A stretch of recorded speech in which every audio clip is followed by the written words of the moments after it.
sommes vendredi.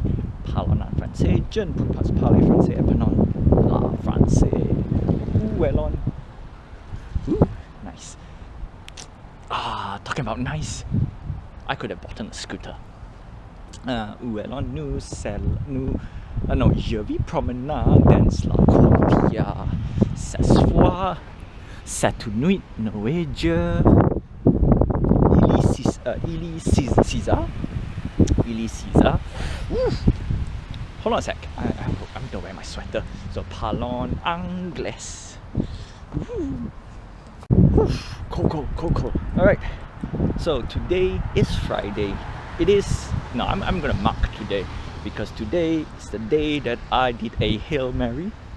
Right, again, I'm going to continue with this NFT thing, and I've managed to buy, I managed to buy what I want, I managed to get one, and I have to be honest, it's not to say calculated, but first thing first is I got one, right? I got one, and next is I want to tell you how much I spent, because that's the critical thing, and I did say yesterday about how much we are pushing.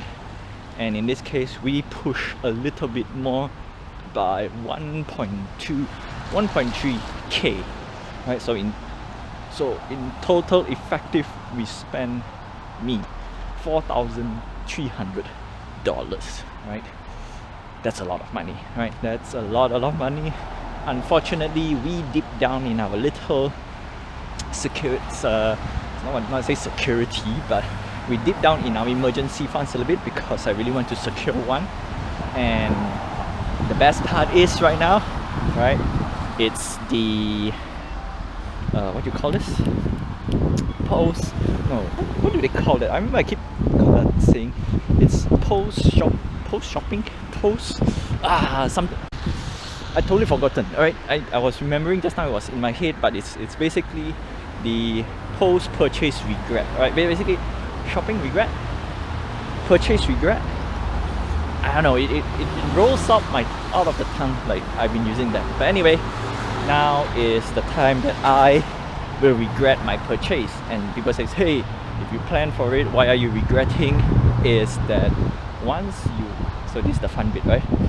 Once you have bought something, like for example, when I buy an apartment, I haven't bought a car yet, but if I have to pay for I actually bought my laptop and everything, is the post sale. Like, you do not know how long would it last, would you fully utilize it. And at least my mood today is a bit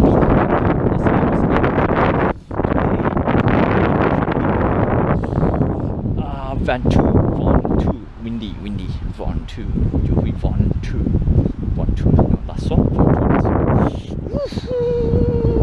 okay, so post-sale regret, I don't know.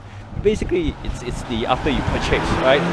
And normally when you regret is the impulse purchase. In this case, we did calculated move, but for me, every time I buy stuff, I will regret, right? Same goes with anything and everything. It is a good thing, not to say it's a bad thing, but it's a good thing because you are, what do you call this? You know what you have done, right? You are aware of what you have bought, and well, guess what? I'm happy. That's one small little victory. And tomorrow I'm gonna go get my driving knowledge tests, and we're gonna rock and roll. Now, being said, 4.2k. We technically speaking, we overbid it, right? It is an option. We overbid it because the person before me was I don't know, Dave, I'm gonna say the bid was 700 less, 700 to 800 less in the sense, right? But see, the funny thing about this online auction is not about like your traditional auction, like, all right, we're gonna sell this at $5, $6, no, it's, they give you a timer. By the end of the timer, whoever holds the highest bid win. That's normal, right? The only problem is that we cannot see any bids that are below us when we throw the bid. So For example, let's say because it's a chronological order, right? And we do not know, because when at the moment I bid the highest amount, people who wants to bid the next highest amount, we don't know. That's the reason why. So basically you can say that I regretted overbidding, right, in this case, but I did a calculated bid because that's the floor price for most of the stuff at current time. Right? The average floor price is about 4,000. It is painful, right? I'm not gonna lie, it is painful, and that because we managed to score, right? So that means one big thing out of the way. The main investment portion is done. So that means I'm a little bit lighter. That means not so much stressful. And now we can effectively move on a little bit. Okay, move on a bit to the next 2 years, and now we can initiate the next procedure after the first. After I hit my after I hit my goal, right, which is called the lockout.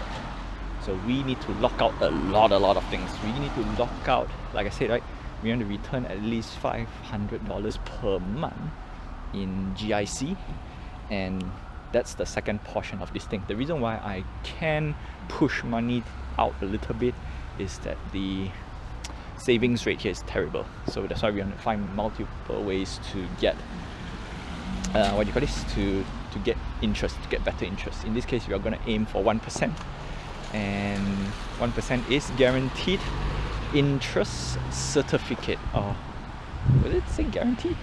I think they said something else. GIC, right? Huh. Nice house, a bit noisy. So now we can start doing our regret calculation, right? This is very simple. So 4.2k, we can do so many things, especially 4.2k in Canadian dollars, right? If it's ringgit, luckily we didn't hit 5. I was so worried that I hit 5. So on one small little victory, we didn't hit the 5k investment point. So I think that's great. But at the same time, like I said, we don't want to keep everything in savings anymore. We want to move everything to GIC, and unfortunately in Canada, they tax the crap out of me when it comes to interest.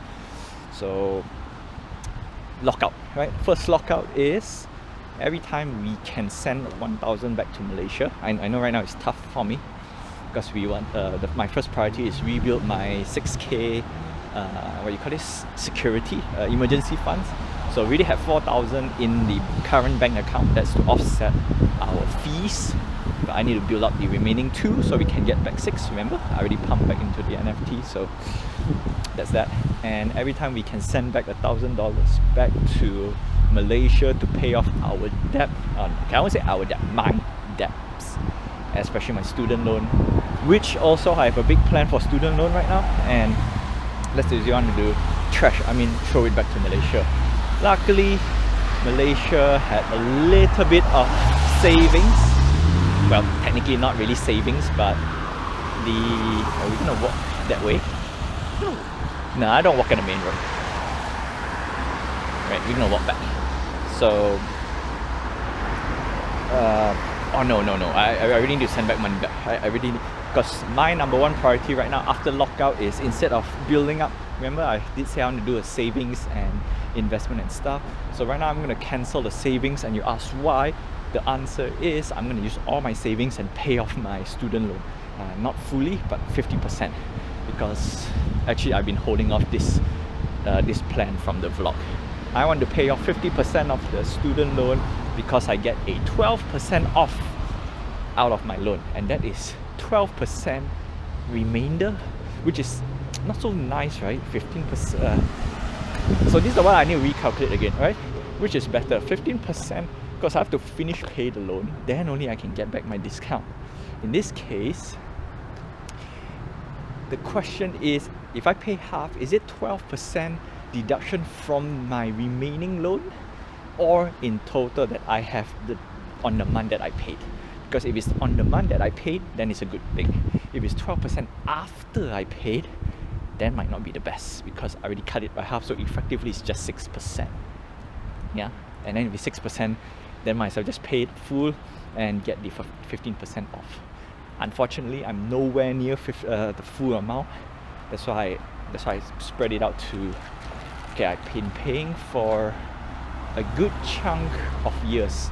Definitely 2 years before I came. I think it's 3. Okay, I'm gonna count 3 first because I block it. I stretch it to 25 years, and yeah, 25 years.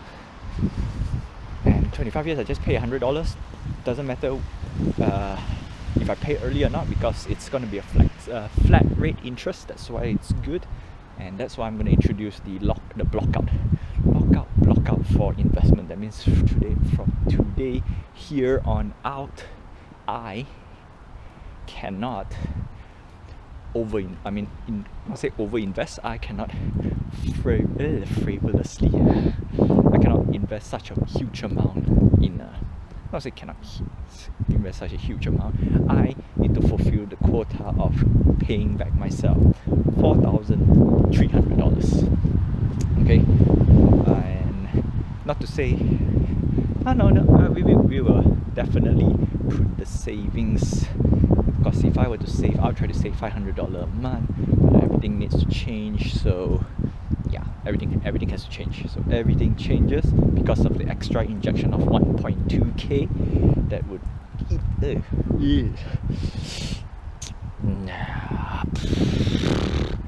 yeah. Anyway, that's that. So until then, I would say you're two very domain. But before I close, alright, I have another. Not say Christmas. Christmas is coming. That's great. I'm not expecting any. Well, the NFT investment is my self-present. Buy for myself. That's a very expensive gift. Now, we want to now move on to the next year plan. That means this year block out already. That means as best as I can. No more this investment. Come on. It's, if you realize, there are two different feelings. Like yesterday's feeling and today's feeling is totally different, and I think it's a good thing, because if not, tomorrow I might not be able to focus. Actually, I can still focus, but still the lingering. So tomorrow is driving.